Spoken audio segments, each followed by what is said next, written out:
नमस्कार दोस्तों, मेरा नाम है डॉक्टर भारत नगरिया। और जैसे कि आपको पता है सबको, हम लोग जनरल साइंस यानी सामान्य विज्ञान डिस्कस कर रहे हैं। पहले की वीडियोस में हमने न्यूट्रिएंट्स यानी पोषक पदार्थों में हमने 2 टॉपिक कंप्लीट करा दिए थे दोस्तों, जो कि है प्रोटीन और उसके अलावा कार्बोहाइड्रेट। अब हम अगले टॉपिक में हम चलते हैं, जो कि है हमारा लिपिड फैट यानी कि वसा।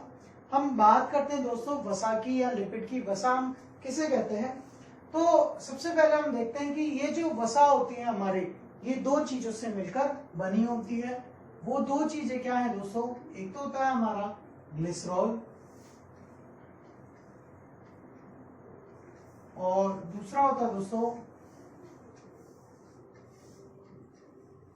फैटी एसिड्स यानी कि वसीय अम्ल। यहाँ पे हम बात करें दोस्तों सबसे पहले ग्लिसरॉल की। ग्लिसरॉल का जो सूत्र होता है वो कुछ इस तरह से बनता है। इसमें 3 कार्बन होते हैं दोस्तों, और तीनों कार्बन पे OH यानी कि एल्कोहल ग्रुप जुड़ा हुआ रहता है। और अब चूंकि ये तीनों बेसिक एल्कलाइन नेचर के हो जाते हैं, क्षारीय प्रकृति का हो जाता है दोस्तों ग्लिसरॉल। और वसीय अम्ल जो होते हैं ये कार्बन की लंबी श्रृंखलाएं होती हैं,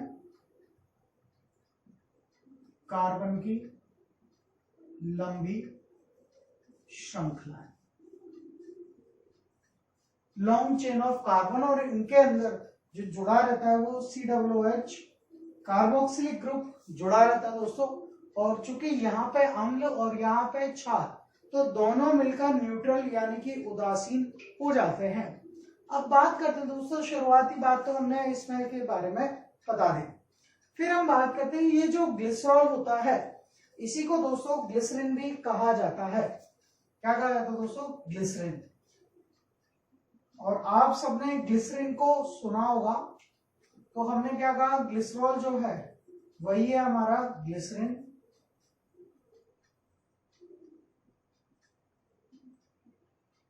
अच्छा दोस्तों, ये जो है ग्लिसरॉल या ग्लिसरीन, ये किस काम में आता है इसके बारे में हम बात करते हैं। ये एक जनरल जो बातें हैं वो जो एग्जाम में पूछी जाती हैं, जैसे कि ग्लिसरीन जो काम आता है वो कृत्रिम आंसू बनाने के काम में भी आता है। Used to make artificial tear. कृत्रिम आंसू, कृत्रिम आंसू दोस्तों किनके काम में आते हैं? जो सीरियल्स धारावाहिक या मूवीज में काम करते हैं अपने रोल के लिए, उनको कई बार इस तरह से दिखाना पड़ता है कि भाई हम रोते हुए हमारे आंसू भी आ रहे हैं, तो दोस्तों उसके लिए वो ग्लिसरीन काम लेते हैं। ग्लिसरीन को आंखों पे लगाते हैं, उससे आंसू निकलने लगते हैं। तो पहला यूज हमने देखा दोस्तों ग्लिसरीन या ग्लिसरॉल का, ये कृत्रिम आंसू बनाने के काम में आता है। उसके बाद हम बात करते हैं दोस्तों, ये मुंह के छालों में काम आती है। माउथ अल्सर, आपने देखा है दोस्तों कई बार कई लोगों के मुंह में छाले पड़ जाते हैं, जिसके लिए जनरली लोग रिकमेंड करते हैं कि आप भी कसूल खाइए, बहुत सारी चीजें होती हैं। तो वो जो होते हैं मुंह के छालों में, आपने देखा है डॉक्टर कई बार हमको ट्यूब भी लगाने की, जो ट्यूब प्रेस्क्रिप्शन करते हैं या जो हमको देते हैं कि भाई हमको ये ट्यूब लगानी चाहिए छालों में, उनके अंदर जो बेसिकली जो चीज होती है वो होते हैं हमारे ग्लिसरीन। उसके बाद अगला हम पढ़ते हैं दोस्तों, ये जो है ग्लिसरीन, ये साबुन में भी काम आता है। Used to make soap. अच्छा दोस्तों, साबुन में किस तरह से काम में आता है? साबुन बनाने की जो प्रक्रिया होती है उसको हम सैपोनिफिकेशन या साबुनीकरण कहते हैं। और साबुनीकरण की प्रक्रिया में ये जो ग्लिसरॉल है ये सह उत्पाद के रूप में निकलता है। साथ के साथ उसी सह उत्पाद को हम काम लेते हैं साबुन में। ये दोस्तों साबुन को मुलायम या स्मूथ या सॉफ्ट बनाने के काम में आता है। तो जो महंगे प्रोडक्ट होते हैं या जो महंगे साबुन होते हैं, आपने देखा है काफी स्मूथ होते हैं, काफी मुलायम होते हैं, वो किसकी वजह से होते हैं दोस्तों? वो ग्लिसरॉल या ग्लिसरीन के कारण ऐसा होते हैं। उसके अलावा ये जो ग्लिसरीन है दोस्तों, ये मेन 3 काम है हमारे।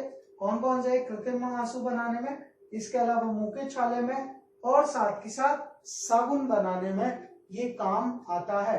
तो हमको ये 3 मुख्य कार्य जो है वो याद रखने हैं। उसके बाद हम बात करते हैं वसीय अम्ल। जब हम वसीय अम्लों के बारे में हमने कहा दोस्तों कि ये कार्बन की लंबी श्रृंखलाएं होती हैं। अच्छा दोस्तों, ये जो वसीय अम्ल होते हैं ये चूंकि दो तरह के होते हैं। कितने तरह के होते हैं दोस्तों? दो तरह के। दो तरह के कौन कौन से? एक तो होते हैं दोस्तों संतृप्त यानी कि सैचुरेटेड, और दूसरे होते हैं दोस्तों असंतृप्त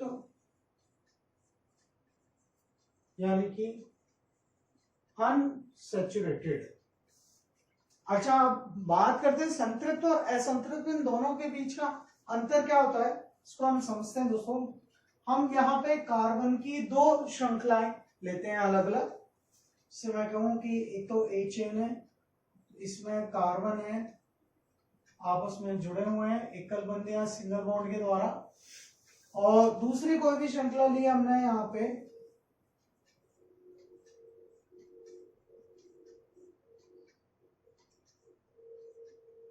ये बता दें दोस्तों। अब अगर हम इनमें बंध लगाएं बॉन्ड, जैसा कि हमको सबको पता है कार्बन की संयोजकता 4 होती है, यानी कोई भी कार्बन का परमाणु अधिकतम 4 बंध बना सकता है। तो वो कौन कौन से हैं यहाँ पे कुछ, अगर हम इसको लिखते हैं तो इस तरह की संरचना बनती है।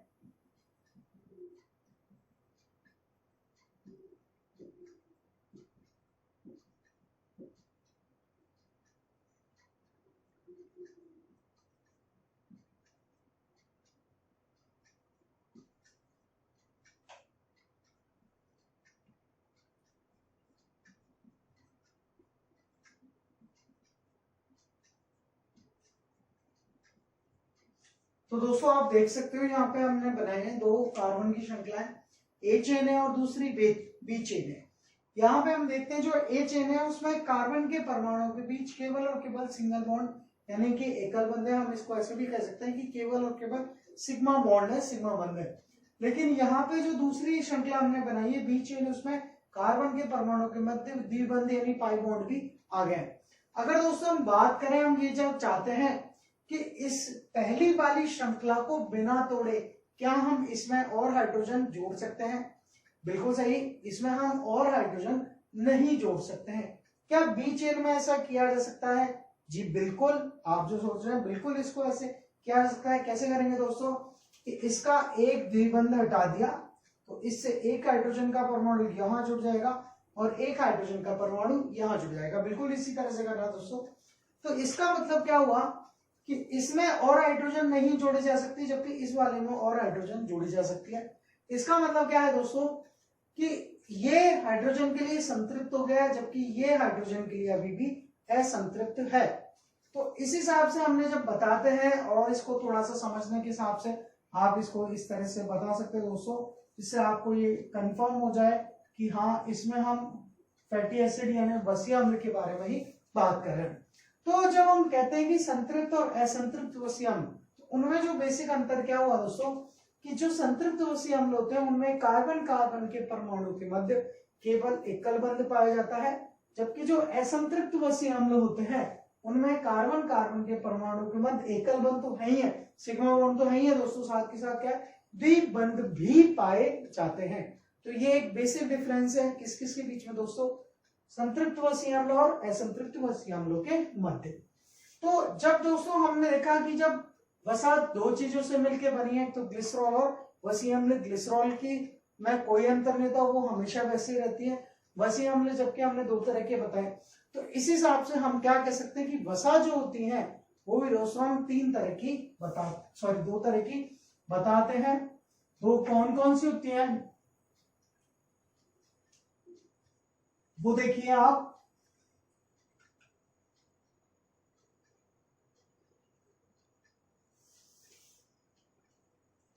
एक तो है दोस्तों संतृप्त वसा यानी कि सैचुरेटेड फैट, और दूसरी हम बात करते हैं दोस्तों असंतृप्त वसा, अनसैचुरेटेड फैट यानी कि असंतृप्त वसा। अब फिर बात आती है दोस्तों कि ये जो होती है हमारी संतृप्त वसा, जैसे अभी हम समझ के आए कि इसमें कार्बन के परमाणुओं के मध्य केवल एकल बंध पाया जाता है, तो इसको हम लिख सकते हैं यहां पे कार्बन के परमाणुओं के मध्य केवल एकल बंध, यानी only single bond between carbon atoms. जबकि यहां क्या होगा दोस्तों कि द्विबंध भी पाया जाता है,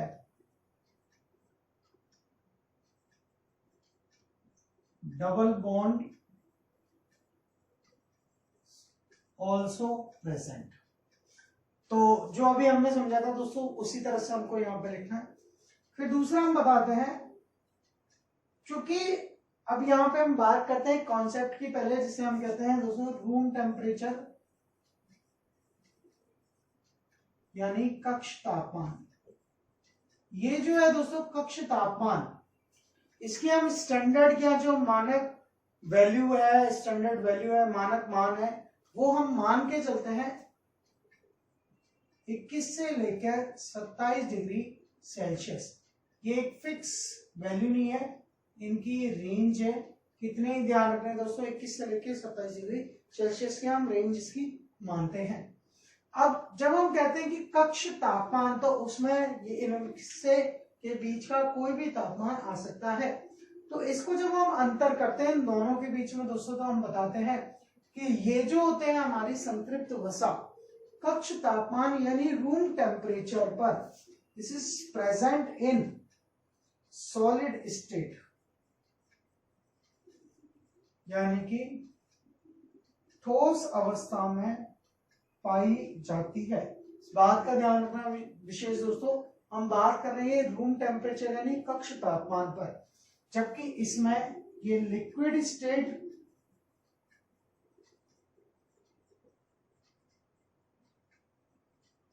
यानी कि द्रव अवस्था में पाई जाती है। किसमें पाई जाती है दोस्तों, ये द्रव अवस्था में पाई जाती है। तो ये हमने बताई बात कि यहाँ पे ये रूम टेम्परेचर पे ठोस अवस्था में, ये द्रव अवस्था में है। उसके बाद हम तीसरे नंबर पर पॉइंट जो बताते हैं कि ये जो संतृप्त वसा होती है, ये कंपेरेटिवली यानी तुलनात्मक रूप से जो असंतृप्त वसा होती है उनसे तुलनात्मक रूप में ये अधिक नुकसानदायक होती हैं, यानी दीज आर मोर हार्मफुल। जबकि असंतृप्त वसा जो होती है दोस्तों, ये कम नुकसानदायक होती हैं, दीज आर लेस हार्मफुल। तो इन तीन चीजों का हमको ध्यान रखना है। अब फिर हम बात करते हैं इनके उदाहरणों की। तो उदाहरण में दोस्तों ये जो आते हैं, इसमें आता है देसी घी। बिल्कुल आप चौंकिए मत, अभी मैं आपको सारी चीज क्लियर कर दूंगा। इसके अलावा नारियल का तेल, यानी दोस्तों कोकोनट ऑयल,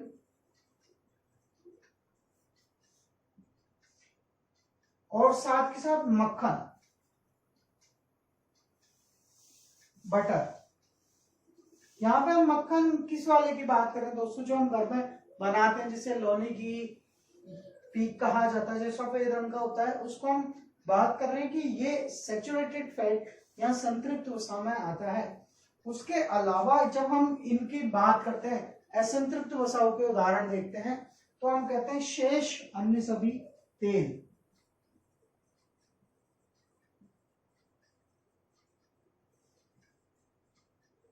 रिमेनिंग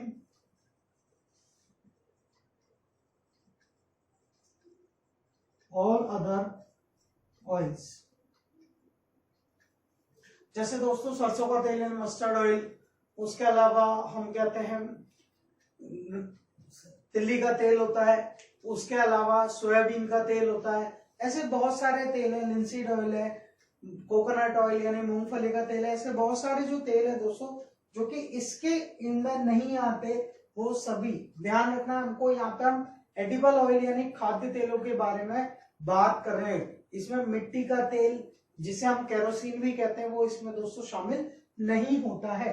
तो इन चीजों का ध्यान रखना। आपके दिमाग में एक सवाल उठ रहा है, मुझे पता है कि ये जो है घी, हम बचपन से सुनते आ रहे हैं कि घी फायदेमंद होता है बजाय तेल के, तो फिर यहाँ पे हम इस बात को उल्टा कैसे लिख सकते हैं? उसका कारण हम समझते हैं। ये जो हम बात कर रहे हैं ये साइंस, ऐसा नहीं है कि साइंस गलत है या बड़े बुजुर्गों का एक्सपीरियंस गलत है, नहीं, दोनों चीजें अपनी अपनी जगह पे सही है दोस्तों। वो कैसे है? ये जो बात की गई है वो इंटरनेशनल स्टैंडर्ड, अंतरराष्ट्रीय मानकों के हिसाब से की गई है। अंतरराष्ट्रीय मानकों के हिसाब से मनुष्य का जो लाइफ स्टाइल है वो सेडेंटरी लाइफ स्टाइल है, मतलब उसकी जो फिजिकल वर्कआउट है, शारीरिक मेहनत वो बहुत कम होती है। और शारीरिक मेहनत चूंकि बहुत कम होती है दोस्तों, तो इसकी वजह से वो क्या करता है, ज्यादा कार्य नहीं करता। अगर वो ऐसा करेगा तो उसको ये जो चीजें हैं नुकसान करेंगी। लेकिन जैसे हम देखते हैं हमारे देश की परंपरा रही है, कल्चर शुरुआत से रहा है कि शुरुआत में हम कहते थे पहले कि भारत कृषि प्रधान देश है, India is agriculture based country. तो पहले जो लोग रहते थे, गांव में रहते थे, खूब मेहनत करते थे और साथ के साथ मेहनत करते थे, तो वो घी भी खाते थे और इस वजह से वो इस घी को पचा लेते थे दोस्तों। लेकिन क्या है, अब अगर कोई बंदा जो यहाँ कोई व्यक्ति है वो अगर मेहनत नहीं कर रहा है और घी खा रहा है तो उसके शरीर को वो नुकसान करेगा।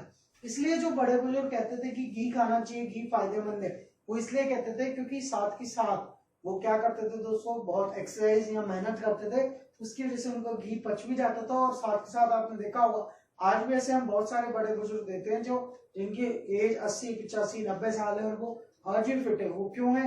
क्योंकि अपने टाइम में उन्होंने खूब सारी शुद्ध चीजें जैसे घी मक्खन वगैरह खाए हैं और साथ के साथ मेहनत भी की है। दोस्तों ये समझ में आ गया हमारे, ये चीजें हैं। अब बात आती है दोस्तों, यहाँ पे मैं आपको एक छोटी सी बात बताता हूँ कि अगर मैं आपसे पूछूं कि सरसों का तेल किससे निकलता है, तो आप तुरंत कहेंगे सरसों से निकलता है।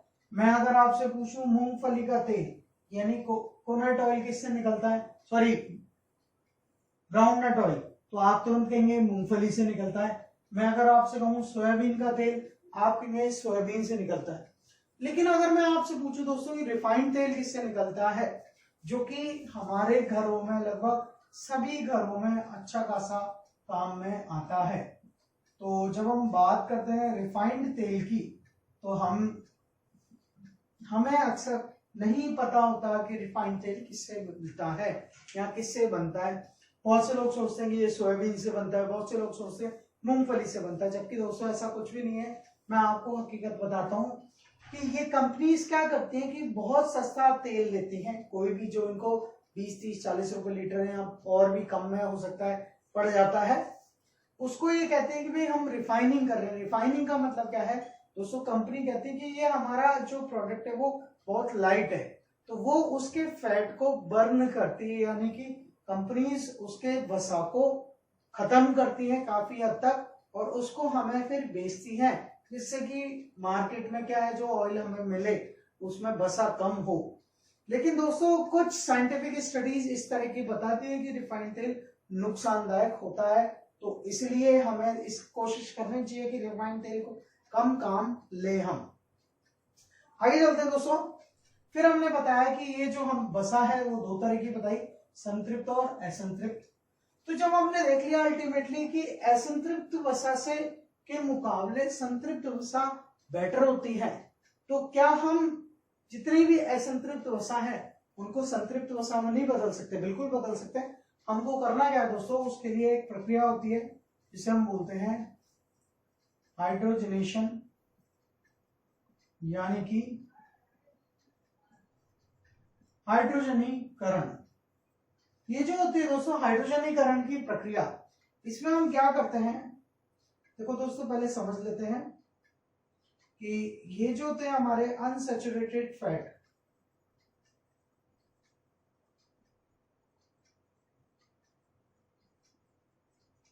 अनसंतृप्त असंतृप्त वसा, जो कि हमने कुछ इस तरह से बताई थी।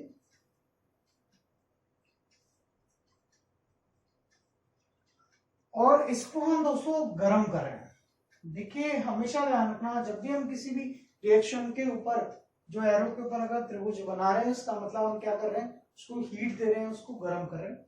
गर्म करने पर दोस्तों क्या होगा, ये जो द्विबंध है ये ढीले पड़ जाएंगे। ढीले पड़ जाएंगे तो हम क्या करते हैं, साथ के साथ हाइड्रोजन जोड़ देते हैं। क्या जोड़ देते हैं दोस्तों, हाइड्रोजन जोड़ते हैं।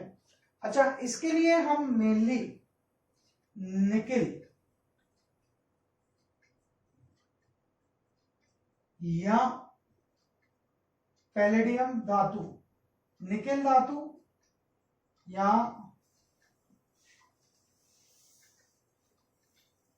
पैलेडियम धातु को हम काम लेते हैं दोस्तों।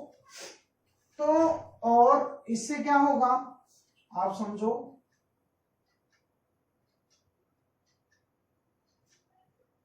जब ये सिर्फ एकल बंध रह जाएंगे और हाइड्रोजन इस तरह से जुड़ जाएगी, तो दोस्तों ये जो बनेगा वो बन जाएगा हमारा संतृप्त वसा।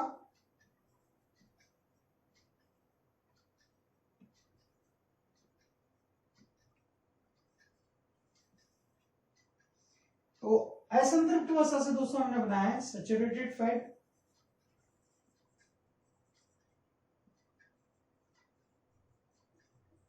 संतृप्त वसा, ये प्रक्रिया कहलाती है दोस्तों हाइड्रोजनीकरण। यानी हाइड्रोजनीकरण की प्रक्रिया क्या है, असंतृप्त वसा को संतृप्त वसा में बदलना।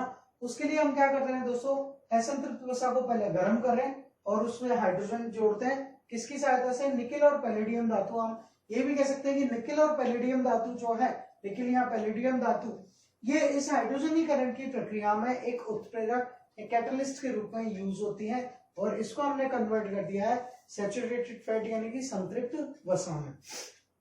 अब दोस्तों चूंकि ये संतृप्त वसा के अंदर बदल गया, तो यहाँ पे हम देख सकते हैं, तो फिर हम जितनी भी असंतृप्त वसा है, क्या हम सबको संतृप्त वसा हम बदल सकते हैं? बिल्कुल बदल सकते हैं। तो सर हम सरसों के तेल से सरसों का घी भी बना सकते हैं। सुन के अजीब लग रहा है, कोई बात नहीं। सोयाबीन के तेल से सोयाबीन का घी, ये भी सुनने में अजीब लग रहा है।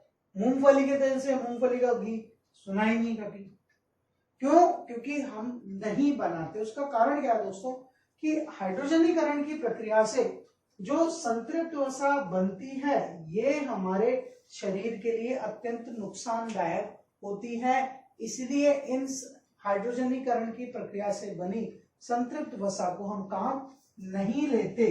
फिर भी मैं आपको बताना चाहूंगा कि कुछ ऐसी चीजें हैं जिनमें ये प्रक्रिया काम ली जाती है, और इसका जो मुख्य उदाहरण है वो है दोस्तों वनस्पति घी, जिसे हम वेगन घी भी बोलते हैं, जिसे आम बोलचाल की भाषा में डालडा घी भी कहा जाता है। डालडा दोस्तों पहली कंपनी थी जिसने वनस्पति घी बनाया, इसलिए इसको डालडा घी नाम दिया गया। उसके अलावा हम बात करते हैं यहाँ पे मेनली मक्खन, बटर। बटर कौन सा है दोस्तों, यहाँ पे डेयरी मेड है। जो अलग अलग बड़ी बड़ी कंपनीज के जो मक्खन आते हैं वो भी किसमें आता है दोस्तों, इसी से ही बनता है, और ये हमारे शरीर के लिए अत्यंत नुकसानदायक होते हैं। इसलिए हमें कोशिश करनी चाहिए कि इनसे हम जितना ज्यादा बचें उतना हमारे लिए अच्छा रहता है। तो दोस्तों हमने बात की कि वसा जो होती है वो दो चीजों से मिलकर बनी होती है, ग्लिसरॉल से और वसीय अम्ल से। ग्लिसरॉल हमने बताया दोस्तों, उसके उपयोग भी बताए थे, 3 उपयोग बताए। उसके अलावा और उपयोग कौन कौन से थे, साबुन में काम में आता है, साथ के साथ कृत्रिम आंसू बनाने में और मुंह के छालों में काम आता है। उसके अलावा दोस्तों हमने बताया कि वसीय अम्ल 2 तरह के होते हैं, जो कि पहली बात तो कार्बन की लंबी श्रृंखला होते हैं, और 2 तरह के वसीय अम्ल होते हैं, संतृप्त और असंतृप्त। संतृप्त वसीय अम्ल वो होते हैं जिनमें कार्बन कार्बन के बीच में केवल एकल बंध पाया जाता है। असंतृप्त में कार्बन कार्बन के बीच में सिंगल बॉन्ड के अलावा डबल बॉन्ड यानी द्विबंध भी पाया जाता है। फिर इसी आधार पर दोस्तों हमने वसा को 2 भागों में विभाजित किया, संतृप्त वसा और असंतृप्त वसा। तो सैचुरेटेड और अनसैचुरेटेड में हमने अंतर बताया दोस्तों कि इनमें सिंगल बॉन्ड होगा, केवल एकल बंध, इनमें सिंगल के साथ डबल बॉन्ड भी पाया जाता है। साथ के साथ फिर हमने कहा रूम टेम्परेचर कक्ष तापमान पे सॉलिड स्टेट ठोस अवस्था में होते हैं, जबकि लिक्विड स्टेट यानी कि द्रव अवस्था में पाए जाते हैं। हमने कहा ये अधिक नुकसानदायक होते हैं, ये कम नुकसानदायक। इनके उदाहरण भी दोस्तों हमने बताया। फिर हमने बताया हाइड्रोजनीकरण की प्रक्रिया, जिसमें हम क्या कर सकते हैं, असंतृप्त वसा को संतृप्त वसा में बदलते हैं। उसके बाद हम बात करते हैं दोस्तों कि ये जो वसा होती है इसके कार्य क्या होते हैं, what are the functions of fat. तो इसके बारे में हम पढ़ते हैं दोस्तों।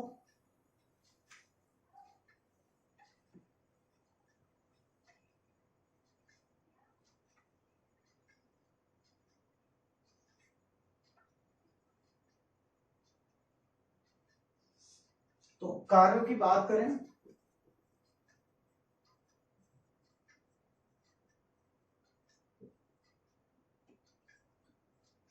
सबसे पहले बात आती है दोस्तों कि जो वसा होती है ये सर्वाधिक ऊर्जा के स्रोत है।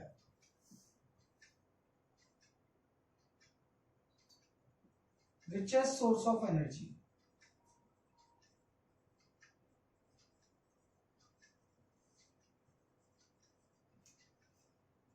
सर्वाधिक ऊर्जा की स्रोत। अब इसको हम किस तरह समझते हैं, इसको हम कहते हैं दोस्तों कि वसा में जो होती है वो सबसे ज्यादा ऊर्जा पाई जाती है।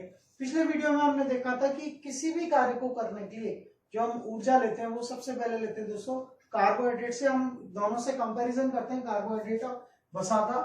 तो जो 1 ग्राम वसा होती है या फैट होती है उसमें दोस्तों एनर्जी होती है हमारी लगभग 9.1 कैलोरी। कई जगह किलो कैलोरी भी लिखा रहता है, हमको इससे कंफ्यूज होने की आवश्यकता नहीं है। और 1 ग्राम कार्बोहाइड्रेट में जो ऊर्जा होती है दोस्तों वो होती है लगभग 4 कैलोरी। तो यहां हम देख सकते हैं दोस्तों कार्बोहाइड्रेट के डबल से ज्यादा एक ग्राम वसा में, यहाँ पे जब हम कंपैरिजन करते हैं 1 ग्राम कार्बोहाइड्रेट और 1 ग्राम वसा का लिया तो इन दोनों में ऊर्जा का बहुत अंतर है। इसलिए हम कहते हैं सबसे ज्यादा जो ऊर्जा पाई जाती है वो किसमें पाई जाती है दोस्तों, फैट या वसा में पाई जाती है। दूसरे हम बात करते हैं कि जो फैट्स हैं these are reservoir of energy.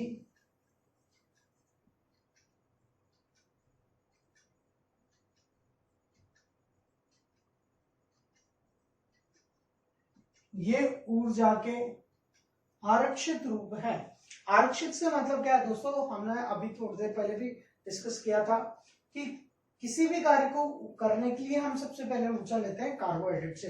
लेकिन हम दोस्तों किसी भी कार्य को करते जा रहे हैं और मान के चलो कि हमारे कार्बोहाइड्रेट खत्म हो गए, उसके बाद जो सेकेंडरी सोर्स या रिजर्वोयर के रूप में काम आता है दोस्तों वो काम में आता है वसा, फैट। अच्छा दोस्तों यहाँ पे और आप ये भी देख सकते हो कि कार्बोहाइड्रेट की तुलना में वसा से ऊर्जा अच्छी खासी मिलती है। इसलिए वसा के जो रिजर्वोयर है आरक्षित रूप में कार्य करते हैं, ये काफी लंबे समय तक ऊर्जा प्रदान करने का कार्य करते हैं। और इसीलिए आप देखते हो दोस्तों, आपने सुना होगा जो पोलर बियर्स होते हैं या ध्रुवीय भालू वो हाइबरनेशन यानी शीत निद्रा में जाते हैं। शीत निद्रा से तात्पर्य क्या है कि ध्रुवीय भालू जो है दोस्तों वो पाए जाते हैं मुख्यतः उत्तरी ध्रुव नॉर्थ पोल पर। और जब 6 महीने की वहां पे रात होती है तो उसमें अच्छी खासी ठंड बढ़ जाती है, तो वो लगभग 4 से 5 महीने के लिए एक लंबी नींद में चले जाते हैं। उसको बोला जाता है हाइबरनेशन, शीत निद्रा। उस टाइम पे वो कुछ भी खाते पीते नहीं है, तो उनके शरीर को लेकिन तब भी ऊर्जा मिलती रहती है। क्यों? क्योंकि उनके अंदर वो पहले ही अपने शरीर के अंदर फैट या वसा को अच्छा खासा स्टोर कर लेते हैं। दोस्तों इस चीज का ध्यान रखना है हमको कि ये ऊर्जा के आरक्षित रूप भी है, साथ के साथ सबसे ज्यादा ऊर्जा भी इनसे मिलती है। यही पे सवाल उठता है कि मान के चलो हम प्रोलॉन्ग फास्टिंग पे, यानी हम लंबे टाइम से कुछ भी नहीं खा रहे हैं और शुरुआत में दोस्तों बॉडी क्या करेगी, कार्बोहाइड्रेट से ऊर्जा लेगी। फिर भी हम मान के चलो हफ्ते भर से लगातार कुछ नहीं खा रहे, तो धीरे धीरे करके हमारे फैट भी खत्म हो जाएंगे। तब हमारे शरीर को ऊर्जा किससे मिलेगी? तब ऐसे में दोस्तों सामने आते हैं प्रोटीन। लेकिन प्रोटीन में हम ये पढ़ के आए थे कि protein are building block of life, वो जीवन की निर्माण इकाई है। यानी शरीर का हर एक भाग दोस्तों किससे बना है? प्रोटीन से बना है। अब चूंकि हम कोई भी चीज खा नहीं रहे तो क्या होगा? प्रोटीन हमें कहां से आएगी? शरीर के किसी न किसी अंग से निकल के आएगी। और जब शरीर के जिस अंग से दोस्तों प्रोटीन निकल के आएगी तो अनडाउटली वो हिस्सा कमजोर हो जाएगा, वीक हो जाएगा। इसलिए हम प्रोटीन को सामान्यतः ऊर्जा के स्रोत नहीं मानते।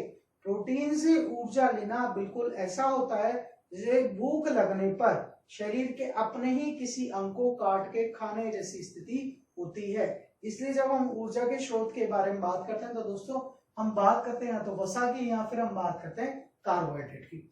ठीक है दोस्तों, इसी के साथ में वसा जनरल साइंस के हिसाब से हमारे लिए इतना ही ये बहुत है। समय समय पर और इससे रिलेटेड अगर कोई बात आएगी तो वो हम अलग अलग टॉपिक में डिस्कस करते हुए चलेंगे। प्लीज दोस्तों आप लोग कमेंट करके बताइए ये आपको वीडियो कैसी लगी। अगर आप अपने कोई सजेशन देना चाहें या फिर और भी कोई आपके जो क्वेश्चन है वो पूछना चाहें तो आप कमेंट बॉक्स में हमको लिख सकते हैं। और दोस्तों प्लीज इस वीडियो को लाइक कीजिए, इसको शेयर कीजिए और हमारे इस यूट्यूब चैनल को सब्सक्राइब कीजिए। थैंक यू दोस्तों, have a good luck, thank you, जय हिंद।